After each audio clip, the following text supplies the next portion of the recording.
मैं हूं डॉक्टर फारूक किदवाई। आज हम बात करेंगे ऑल पार्टीज कॉन्फ्रेंस की। ऑल पार्टीज कॉन्फ्रेंस को बुलाने का सेहरा बिलावल जरदारी को जाता है। काफ़ी मेहनत की और उन तमाम अपोजिशन लीडरों को, अपोजिशन पार्टी को एक जगह लाके बिठा दिया और ये सारे अपोजिशन पार्टी के नुमाइंदे इस बात पर मुत्तफिक थे कि ये एक सिलेक्टेड हुकूमत है, ये काम नहीं कर रही, ये महंगाई बढ़ा रही है और इसके वक्त में पाकिस्तान कर्जों में डूब रहा है, लॉ एंड ऑर्डर की सिचुएशन ख़राब से ख़राब होती जा रही है। सारी बातें बिल्कुल सही फरमा रहे हैं और ऐसा देखने में भी आ रहा है। लेकिन जो लोग ये बातें कर रहे थे, सिर्फ उनसे ये पूछना था कि उनके दौर में क्या हो रहा था। अगर उनके दौर में कोई चीज़ अच्छी हो जाती, कोई लॉ एंड ऑर्डर की पॉलिसियां बन जाती, कोई पुलिस रिफॉर्म का सिस्टम हो जाता, कोई ये जो इस तरीके से जो माफियाज ताकतवर हो गई हैं उनके ऊपर पहरे डाल दिए जाते, तो ये सब ना होता। ये दोनों पार्टियां हैं जो एक दूसरे के मुतालिक नाज़ेबा अल्फाज इस्तेमाल करती हैं, बाजारी गुफ्तगू करती हैं, गलत अल्फाजों का चुनाव करती हैं और एक दूसरे पर तरह तरह के इल्ज़ामात लगाते हैं। सिर्फ अपने को बचाने के लिए, अपनी ताकत जाहिर करने के लिए, अपने आप को ऊपर रखने के लिए ये गाहे बगाहे आपस में मिल जाते हैं, तेरी बारी मेरी बारी, तेरी बारी मेरी बारी। और इस दफ़ा भी यही देखने को आ रहा है। इन लोगों से हुकूमत से बाहर रह के चैन नहीं हो रहा, चाहे मौलाना हो, चाहे नवाज हो, चाहे जरदारी हो। इनके वो अलल्ले तलल्ले नहीं हैं। जब ये हुकूमतों में होते हैं तो इनके जो मज़े होते हैं। अभी इनके हाथ पांव बज़ाहिर बंधे हैं। नवाज शरीफ हो या जरदारी हो, इन दोनों का मकसद यही है कि पाकिस्तान से हमें गर्ज नहीं है, हमें गर्ज अपने से है और ये इसके लिए जान तोड़ कोशिशें कर रहे हैं। आप ये देखिए कि 26-27 साल का लड़का एक ऐसी कॉन्फ्रेंस बुलाता है जिसके अंदर ऐसे ऐसे जय्यत किस्म के मुफक्कर, आलिम, तालीम याफ्ता लोग बैठे हैं जो उससे हर शोबे में बहुत आगे हैं, लेकिन हाथ बांधे अदब से उसके दाएं और बाएं बैठे उसकी बात सुन रहे हैं और सर हिला रहे हैं। कोई भी पार्टी किसी चीज पे मुत्तफिक ना हो सकी। एक पार्टी ने कहा कि हम इस्तीफा देते हैं, आप इसको गवर्नमेंट को पेश कर दीजिए। दूसरे ने कहा नहीं, इस्तीफा नहीं देते, हम ऐसे ही एजिटेशंस करेंगे। और जो साहब इस दफा इलेक्शन से बाहर हो गए, उन्होंने कहा नहीं, हमें इस्तीफे देने चाहिए क्योंकि उनको बाहर बैठते हुए बहुत ही तकलीफ हो रही है। कोई भी फैसला ना हो सका, बल्कि जब साबिक वजीर आजम से पूछा गया कि आइंदा का लाहेअमल क्या है, तो कहने लगे कि अभी तो हम इस बात पे मुत्तफिक हुए हैं कि हमें जद्दोजहद करनी चाहिए और आइंदा 10-15 रोज में आप चंद अच्छी खबरें सुनने को मिलेंगी। अच्छी खबरें क्या सुनने को मिलेंगी? होना तो यह चाहिए था कि ये ऑल पार्टीज कॉन्फ्रेंस बुलाई जाती और बुलाइए, मैं इसके हक में हूं। खड़े हो जाइए अवाम के लिए, खड़े हो जाइए गरीबों के लिए, खड़े हो जाइए उन मासूम औरतों के लिए जिनके साथ ये दुश्मन क्या कुछ कर रहे हैं। खड़े हो जाइए उन लोगों के खिलाफ जो इन बच्चों के साथ क्या जुल्म और जबरदस्ती कर रहे हैं। खड़े हो जाइए उन मरीजों के लिए, उन बेरोजगार लोगों के लिए, उन लोगों के लिए जो कि तबाह हाल हो गए हैं, जो जिनके पास खाने पीने की चीजें नहीं, उनके लिए क्यों नहीं खड़े होते? उनके लिए इतने 2-3 दिन में ये एपीसीज क्यों नहीं बुलाई जाती? इतना बड़ा वाकया हो गया, दुनिया भर में पाकिस्तान की शर्मिंदगी हो रही है। मीडिया उसको हाइप कर रहा है, बढ़ा चढ़ा के बयान कर रहा है, ऐसे बयान कर रहा है कि जैसे उनकी नजरों के सामने हुआ है। अरे खड़े हो जाइए उस मकसद के लिए। क्यों नहीं? सिर्फ अपने आप को बचाने के लिए, अपनी करप्शन बचाने के लिए, अपने भयानक जुर्म बचाने के लिए सारी पार्टियां इकट्ठी हो रही हैं। सिर्फ अपनी जात के लिए, सिर्फ अपनी जात के लिए, इन पाकिस्तानियों के लिए आपके दिल में जरा हमदर्दी नहीं है?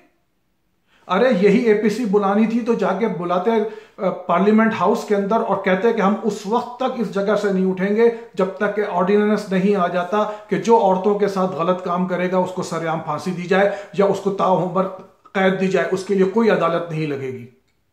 अगर करना ही था तो उन बच्चों के लिए आप देखें कि रोजाना चंद अखबार उठा लें, जिया उठा लें, एयरवाई उठा लें, सिवाय कोई भी न्यूज मीडिया उठा लें, समा हो या जो भी हो, आप माफ कीजिएगा मेरे मुंह से चंद अल्फाज निकल गए, लेकिन कोई भी मीडिया उठा लीजिए, सबके अंदर यही ब्रेकिंग न्यूज है कि फलानी औरत को इस तरीके से इज्तिमाई ज्यादती, फलाना गांव में ये हो गया, फलाने चक में ये ज्यादती हो गई, वो 5 आदमियों ने ये कर दिया, 6 आदमियों ने ये कर दिया, पुलिस वाले भागते फिर रहे हैं, पुलिस वाले कह रहे हैं सिला कर लो बच्चों के साथ।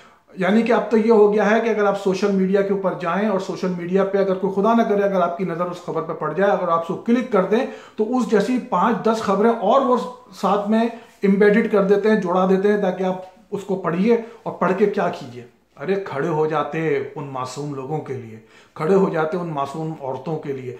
कहाँ गई वो हुकूक नुस्वा की तहरीकें, कहाँ गए कि मेरा जिस्म मर्जी वाले क्यों नहीं खड़े होते, क्यों नहीं बाहर सड़कों पे आते और कहते हैं कि हमें औरतों का तहफ़्फ़ुज़ करना है। यही चाहते थे, इसीलिए रैलियां निकाली थी कि मेरा जिस्म मेरी मर्जी। लो देखो क्या हो रहा है, तुम्हारा जिस्म तुम्हारी मर्जी, कोई मर्द तुम्हारे साथ नहीं खड़ा हुआ है, इसलिए कि तुमने मर्दों को अपने से अलग कर लिया। और ये सारे लीडर, ये लीडर कभी तुम्हारे लिए नहीं सोचेंगे, ये लीडर कभी अपनी आवाम के लिए नहीं सोचेंगे, ये लीडर कभी गरीबों के लिए नहीं सोचेंगे, ये सिर्फ अपने लिए सोचेंगे। क्या तुम समझते हो कि ये सब जमा हुए थे तुम्हारे लिए? किस खुश फहमी में हो, किस गलत फहमी में हो, किस धोखे में हो, किस ख्वाब के अंदर हो? जागो जागो जागो पाकिस्तानियों, मेरे भाइयों बहनों, जागो, अपने हुकूक के लिए जागो। ये नहीं समझेंगे, ये नहीं समझेंगे। वो देखो वो सीपीओ बैठा हुआ है अपनी जगह पे, जो कहता है कि रात को निकले क्यों थे, वो बैठा हुआ है अपनी जगह पे, उसको आप हिला नहीं सके।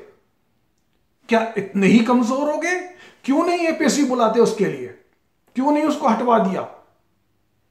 तमाम हुकूमती नुमाइंदे आके अपने हुकूमत को डिफेंड करते हैं, तमाम चीले चपाटे आके अपने अपने लीडरों की गबन को और अपने अपने लीडरों की जुर्मों को छुपाने के लिए दिन और रात एक किए दे रहे हैं। क्यों नहीं टीवी मीडिया बैठ जाता और कहता है कि हम उस वक्त तक प्रोग्राम करना बंद नहीं करेंगे जब तक कि हुकूमत कानून साजी नहीं करती?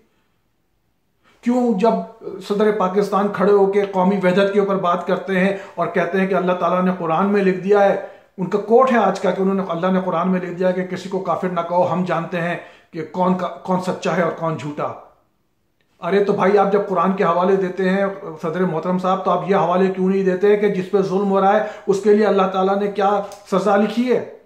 क्यों नहीं सदर पाकिस्तान बन के क्यों नहीं आप एक ऑर्डिनेंस निकाल देते और उनको ऐसी करार वाकई सजा दे दें कि लोग उस चीज का नाम लेते हुए कांपे?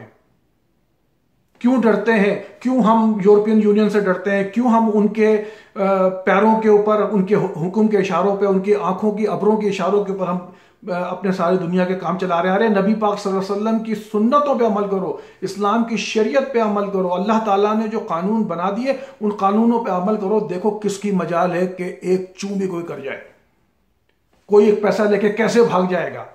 करना नहीं चाहते, करना नहीं चाहते, क्योंकि तुम लोगों में, हुकूमत में हो चाहे हुकूमत के बाहर हो, तुम लोगों के अंदर खुद एक चोर छुपा हुआ है। तुम्हें मालूम है कि तुम उनके जुर्म में बराबर के शरीक हो, सिर्फ चेहरे पे इस वक्त मौजूदा हुकूमत का खिलाफ चढ़ा लिया है। वक्त है, समझ जाइए, पाकिस्तान पे बहुत बुरा वक्त है। मईशत के लिए सोचिए, एपीसी बुलाइए, मईशत के लिए बुलाइए, एपीसी बुलाइए पाकिस्तान की तरक्की के लिए, पाकिस्तान की खुशहाली के लिए, पाकिस्तान के आगे बढ़ने के लिए, इसके लिए एपीसी बुलाइए। इसके लिए नहीं बुलाइए कि वोट को इज्जत दो, मुझे क्यों निकाला, मेरा गिरबान क्यों पकड़ा, सिर्फ मुझे ही क्यों पकड़ा, तुम भी तो चोर हो, वो भी चोर है, ये भी चोर है। ऐसा क्यों है? सब एक दूसरे को बचाने में लगे हुए हैं। खुदा के लिए आंखें खोलिए, पाकिस्तानी भाइयों बहनों आंखें खोलो, अपने हुकूक के लिए खड़े हो।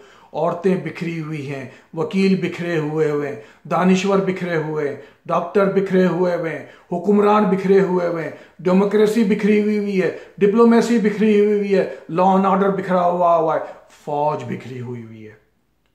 अरे अगर फौज ही हमारे इस काबिल हो जाए कि डंडा उठाएं, कैसे तुमने कराची में लॉ एंड ऑर्डर कर दिया, अरे डंडा उठाओ यार, एक दिन में सबको ठीक कर दो। क्यों नहीं ठीक करते? करना नहीं चाहते। अपनी राय का इजहार कीजिएगा और मेरे YouTube को लाइक कीजिए और सब्सक्राइब कीजिए। अस्सलाम वालेकुम।